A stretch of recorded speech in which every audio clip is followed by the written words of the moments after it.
Hi, what's going on guys? It's Almond. Welcome back to another Wizard101 video. In today's video, we're going to be looking at the best fire build that you can currently have right now in Wizard101. I'll give you guys a couple different setups, couple different options depending on what you have, and give you guys my opinions and, see what I use, of course. So if you do enjoy this type of content, be sure to leave a like, subscribe, all that type of stuff. Join Discord if you guys haven't. I appreciate everyone that's been joining the Discord. What I might do eventually with all these builds is I might just make like a Google Slides that just shows every single piece that you can probably run.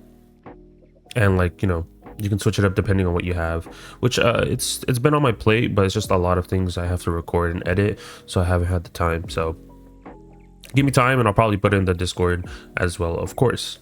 But anyway, let's get into the actual builds and, we'll see what stats fire has. I even wrote down some notes on the side so I can go over them for you guys and the reasoning behind certain builds. So let's start off with the first build right here.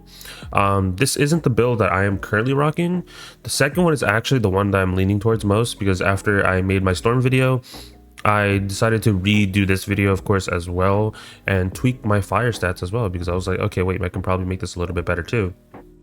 So with this one, my main set is going to be the second set. But first, let's look at this option right here.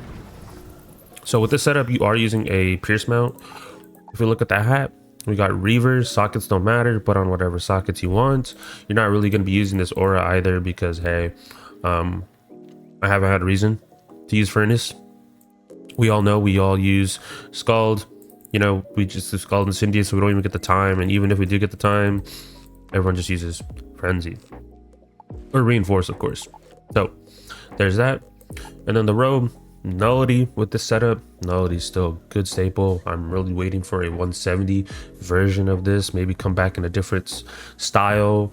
I really want a 170 variant of Nullity. It's so good. It's honestly so good. Boots, we have Dream Reaver. Like I said in the previous video with the storm, this trap is so good in advanced combat because it's stackability purposes, whether it be in rematches or, for example, challenge mode. This trap is going to be nice depending on who's the hitter, and like I said, stackability purposes, very good, and overall really good pair of boots. Sockets don't matter, you can put on whatever, yeah. Wand, Reaver, of course, socket on health. There's really nothing else to socket on. I would not recommend socketing on Arc Mastery. Do not do it. You are chalking up everyone else's Arc Mastery, and you are going to be a nuisance in team up or just even with a group of your friends. So instead, just put on health. It's the best option, and it's pretty straightforward when it comes to that.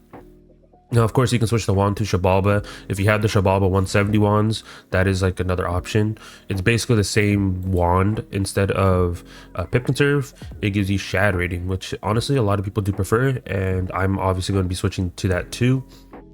But I just haven't done raids because of all the content I've been covering. So eventually when I go do a raid, I'll craft all the Shabalba wands and use those instead. But Reaver's still good. All it is just you're just trading off Pip Conserve, and I don't really use Pip Conserve in regular combat or advanced. I don't rely on it because of the RNG factor of it. It's like the same thing with Shad rating, but I would feel like with Shads, at least I can try to out Shad the enemy so they don't get a Shad before me. So for that reason, I don't want to take a Shad hit, and it just makes the fight a little bit more bearable. So that's why I choose Shad rating. But right now we're just using the Dream Reaver instead of Shabalba, and yeah. Theme, we got Dream Reaver on this setup. Double damage with double health sockets, of course. And then Amulet, we got Reaver. Of course, I have the Hun Hao. I moved it over this morning just to like show preface of this. You can use Hun Hao. Like I said, it does give more resist. You get less block, doesn't really matter. But you do get more P-serve, so if that's something that you like. I feel like the Hun Hao one is really good for like advanced combat just because the extra resist. But in regular casual PvE, I generally think the Dream Reaver is better. Reason being is you're getting a 0 pip blade versus a 1 pip buff, which is just a 25 trap. Of course, you're getting the 25 trap for the other two schools, but if you're just solely dueling fire, I'm not really using that sun trap. I'd rather have the 0 pip blade that is a 40 blade, a 40% buff versus a 25% buff. So for that reasoning, I am using Reaver over Hun Hao. But you can pick your poison, whatever one you like. If you really want that sun trap, go for it. It just comes down to personal preference. But we are using Dreamweaver, like I said, with the damage and accuracy socket. And then the ring, we have Dreamweaver as well with double health and damage socket, of course. Pet, new meta pet. You do not have to have it on a Frilosaur with this build. I just have it on a Frilosaur for certain advanced combat modes that I'm going to be doing later down the line. So that's why I have it on a Frilosaur, and I can use the set bonus to make up my damage. So for casual PvE, you do not have to have this on a Frilosaur. You just need these talents. It's literally just triple damage, mighty, and then double pierce socket or double pierce talents. So what pet body would I recommend? I mean, there's a lot. You know, you can even use the Auspicious Dragon that just came out. That one gives 2 sun traps. Maybe you want the sun traps. You can use a hamster, of course, for the sharpened blade. You can just use an armament. If you don't have any of the hamsters, you can use an armament. You can use just any pet that gives a fire blade, you know. There's a lot of couple options. Honestly, there's a lot of options. It just comes down to what you want to use, and from there it's just personal preference. But like I said, I only have it on the Frilosaur because I don't need the item cards on at the moment for what I'm tackled, because I'm usually always in a team scenario. For like solo fights, I already have enough buffs, but for like team scenario, I have like, I'm usually either quad boxing or it's with people with I know, so I don't have to worry about extra buffs. Or you can even put on a Deadly Null Dragon. That's even an option too. I kind of like the Deadly Null Dragon, but the only issue is if you are in the last position or the 3rd position and someone is giving you universal buffs and you use, you know, the Deadly Null Dragon and you use the Dark Pact that comes from it, you're just going to erase those universal buffs like the Balance Blades or like the Restoring Rain or anything like that. So that's why, you know, it is a good option, but it just really comes down to what I'm tackling. So at the moment, it's just on a Frilosaur. Don't worry too much. Mount, Pierce mount, doesn't matter. It could be this one or the Avenger one. You can choose whatever Pierce mount. And then the deck, I have Shibalba. You're more than fine to rock Reaver. The only difference is the 40 extra HP instead of block. Everything else is still the same. It's just I get 40 extra HP. You can use Wastelander. I know some people said that they want to use Wastelander. That's fine. I just prefer the Shibalba one. And I mean, the traps are the same thing. It's just literally the extra 40 health. That's it.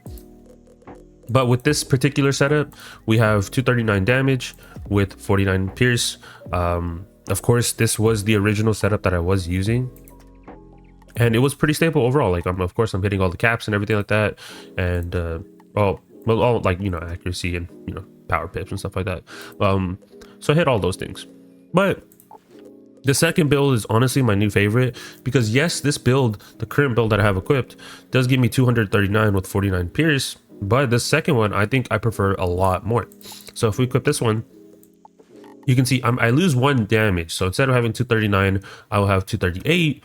And instead of 49 pierce, I have 55 pierce, which is like a 6% increase. What did I do to increase that? Literally, I think all I did was just change 1 socket. Like if we just change this back to damage, I'm pretty sure we jump back to 239 with 49 pierce. But I did want to have, like I said in my Storm video, I kind of like having at least 50 pierce. I feel like it's just nice to have. So for that reason, I just changed one of my sockets to 55 pierce. Everything else is still the same. The hat is still the, you know, the hood or whatever, the Reaver hood. Robe is still Nullity. Boots is still Reaver. Wand, like I said, Dreamweaver, or you can use Shibalba. The Athame, you can use this with the Reaver, double health, double damage sockets. Amulet, like I said, this or Hunhow, pick whatever one you like, but mainly you just want to have a damage socket on here. And then your ring has a pierce socket with double health, and your pet doesn't matter, like I said, but on any pet body. I have it on the Frilosaur for specific reasons, so there's that. But mainly you want these talents, and then the mount, pierce mount, and then deck Shibalba or Reaver or Wastelander. You can use Wastelander, Shibalba, or Reaver. So, but I just prefer the Shibalba one at the moment. But yeah, like the pierce socket, I think I have to preface this too. You don't have to put the pierce socket on the ring. Like if you want to put on the amulet, go for it. You just need to have at least 2 pierce sockets. That's all it is. The rest can be whatever. So if you want to just put it on your Athame, like sometimes I switch out my Athame, you know. So like if I wanted to, I could just do this. And you know, put on the damage socket on here and the damage socket on here. I still hit 238 with 55. It's just that the sockets are in different places. So I have it specifically on my ring and deck for my own reasons, so you can do it on any specific piece personally. So there's that. And then the final set, just for the video's sake, what happens if you rock full on burst damage, everything like that? What is my stats? Well, if you rock all damage, you can get to 241. Of course, you know, there is a curve now in Wiz, so the highest you can get right now on the fire is 241 from my understanding, and the pierce is in shambles, you go to 35. So that's why I prefer the second build. The second build is so good because yes, I'm at 238 damage, but I have a 20% pierce increase. So comparing this to the second build with the 238 and 55 pierce, it's a big difference. Getting that extra 20 pierce just shows a lot. So if I were you, I wouldn't recommend rocking all damage. I mean, of course, I brought this up in my storm video saying like, hey, you can rock it if you want. The only difference is you just have to make sure that that mob or whatever you're farming doesn't have either resist, spam shield round one. But if you're killing round one, doesn't even matter, because the fact is that you're just going to be killing it straight up. Well, it's called City or anything like that.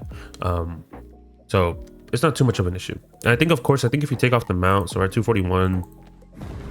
Yeah, you can take off the mount and you can put on a pierce mount, if I remember. There we go. So it'd be at 241 with 37 actually.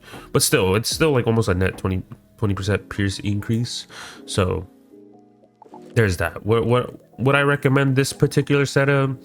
It really just comes down to the content that you're doing, and I have to preface this a lot because I know there's gonna be a lot of arguments. Well, this one's the best one, this one's the best one. It just really comes down to your playstyle, and me personally, I will gladly say that this is going to be my setup right here with the 238 damage with 55 pierce. I think that's just a really good staple. Of course, I can even furthermore increase it. For example, I can swap this to a damage, and then instead of this, I can switch my amulet to pierce. So I'll be at 234, which I lose 4 damage, but my pierce is at 59. So that's why I don't go full on pierce. Of course you can if you want, like if you guys really want to, just put on pierce everything, like if you guys can see. And then of course I'll be at 214, but I'm at 71 pierce, and I can increase that pierce even more to the extent where I am even putting on a pierce mount. Now I'm at 214 with 73 pierce. Now when will I ever need this type of build? Like I said, it comes down to the content that I am tackling, because there are sometimes bosses that do like a cheat cast or like a cast of like a 90 shield, like a 70 shield, whatever. I know someone's going to be like, well, I can just use this in Malice. You know, you could technically use this in Malice, but then if you pierce his shield, you still have to go through his resist, and you know, that's a whole thing to worry about as well. So that's why it's just overall better option is just using this setup, like I told you guys, with the 238 with 55 pierce. So hopefully this gives you a better insight on what a fire uses. Let me know your guys' thoughts and opinions down below. Of course, I will eventually make all the other builds and post all of them. They're basically all recorded. It's just that some of them I have to revisit due to the fact is that the cap is different per school. I mean, yes, like the overall curve is there, but like reaching the caps per se are a little bit different. Like of course, like you guys saw, if you understand of how the curve exactly works, because this is a 244 total, and if you know how the curve works, I think someone posted a calculation graph of them showing how the curve works, and from there you can tell how to adjust what's your total damage and what you want to achieve to reach this certain percentage of damage, which sounds like a lot of math and nerdy stuff, which I mean, hey, if you like that type of stuff, I mean, I enjoy it, but you know, it just gives you a good insight of what players are doing and trying to figure out what the best stats are. So there's that. But anyways, just use the setup, use whatever setup. I mean, it is PvE at the end of the day. Advanced combat is going to be a little bit more different because it comes down to what I need and what I need to prioritize. Do I need to prioritize my resist? Do I need to prioritize more health? Whatever. Can I reach all the caps? It just depends on the way Wiz is heading at the moment. But of course, I will update the build every time there's new stuff coming out. So don't worry too much about that. But let me know in the comments what you guys want to see next, what school you want to see next. I know some people were telling me that they want to do death, so death might be the next video, but at the same time I do need to upload other videos at the same time, so I'll probably be taking a break in between to upload other videos and then go back on uploading all these different build videos, of course. So that is it. Let me know your guys' thoughts and opinions down below, and leave a like, subscribe, all that type of stuff. And I'll catch you guys in the next one. Peace out, guys.